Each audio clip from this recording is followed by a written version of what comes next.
പെഷസ്കിയൻ നേരത്തെ pre record ചെയ്തൊരു video ആണ് പുറത്തിറക്കുന്നത്. ആ വീഡിയോ ഔട്ട് ചെയ്തതിന് ശേഷവും ആക്രമണം നടന്നിട്ടുണ്ട്, സൗദിയിൽ ആക്രമണം നടന്നിട്ടുണ്ട്. അപ്പോൾ ഇതേക്കുറിച്ച് പലർക്കും ഇത് എന്താണ് സംഭവിക്കുന്നത് വ്യക്തമല്ല.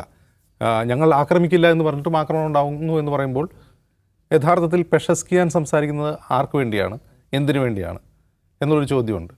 പെഷസ്കിയാൻ അവിടുത്തെ പ്രസിഡൻ്റാണ്. പക്ഷെ നമ്മളിപ്പോൾ വിചാരിക്കുന്നത് പോലെ പ്രസിഡൻറ്റിനല്ല അവിടെ ഏറ്റവും കൂടുതൽ പവർ. പ്രസിഡൻ്റല്ല, അവിടെ രാഷ്ട്രീയമായ കാര്യങ്ങൾ തീരുമാനിക്കുന്നത് പരമോന്നത നേതാവാണ്. ഇപ്പോൾ പരമോന്നത നേതാവ് ഇല്ലാത്ത സാഹചര്യത്തിൽ ഒരു കൗൺസിലുണ്ട്. ആ കൗൺസിലിൽ ഒരു ആയത്തുള്ളയുണ്ട്, പിന്നെ മറ്റ് 2 പൊളിറ്റിക്കൽ ചീഫ് ജസ്റ്റിസ്. അപ്പോൾ ഇത് ഒരു വശത്ത് പരമോന്നത നേതാവ് ഇല്ല, മറുവശത്ത് ഈ കൗൺസിലാണ് ഇതിനെ നയിക്കുന്നത്. മറ്റൊരു പ്രധാനപ്പെട്ട കാര്യം വിട്ടുപോകരുതാത്തത് IRGC ആണ്. IRGC ഇത്തരമൊരു സാഹചര്യത്തിൽ ഇറാൻ വരുമെന്ന് നേരത്തെ തന്നെ പ്രതീക്ഷിക്കുന്നുണ്ട്. ഒരു പക്ഷേ പരമോന്നത നേതാവ് വധിക്കപ്പെട്ടേക്കാം, വലിയ ഒരു ആക്രമണം ഇറാൻ നേരിട്ടേക്കാം. നമ്മൾ ഗസയിലെ കണ്ടതിൽ പോലെ ഒരു ഡെവസ്റ്റേറ്റഡ് ആയിട്ടുള്ള പരക്കെ ബോംബിങ് നടത്തി. ഇപ്പോൾ തെഹ്റാനിലൊക്കെ ഇന്നലെ അതിലാണ് നടക്കുന്നത്. 1300 ആളുകൾ മരിച്ചു ഇപ്പോൾ ഇതൊരു ഒരാഴ്ച കൊണ്ട്. അപ്പോൾ അങ്ങനെ ബോംബിങ് നടക്കുന്നൊരു സിറ്റുവേഷൻ വരാം. നമ്മുടെ മിസൈൽ സംവിധാനങ്ങൾ ആക്രമിക്കപ്പെടാം.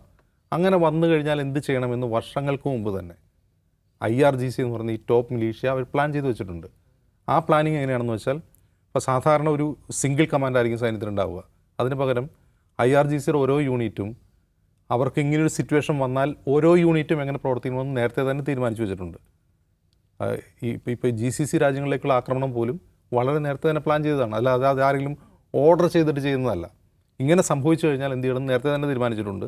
അതിൻ്റെ ഓരോ യൂണിറ്റും അതനുസരിച്ചാണ് പ്രവർത്തിച്ചുകൊണ്ടിരിക്കുന്നത്. ഇപ്പോൾ ഒരു പ്രശ്നവുമില്ലാതിരിക്കെ തന്നെ ഇറാൻ്റെ കുർദിഷ് അതിർത്തിയിലേക്ക് IRGC നീങ്ങുകയും അവിടെ ഒരു പ്രീഎംപ്റ്റീവ് സ്ട്രൈക്ക് തുടങ്ങുകയും ചെയ്തിട്ടുണ്ട്. അതിനിടെ US കുർദിസ്ഥാനുമായിട്ട് എന്തോ സംസാരിച്ചു എന്ന് വാർത്ത വന്നേ ഉള്ളൂ. അപ്പോഴേക്കും അതവിടെ തുടങ്ങിക്കഴിഞ്ഞു.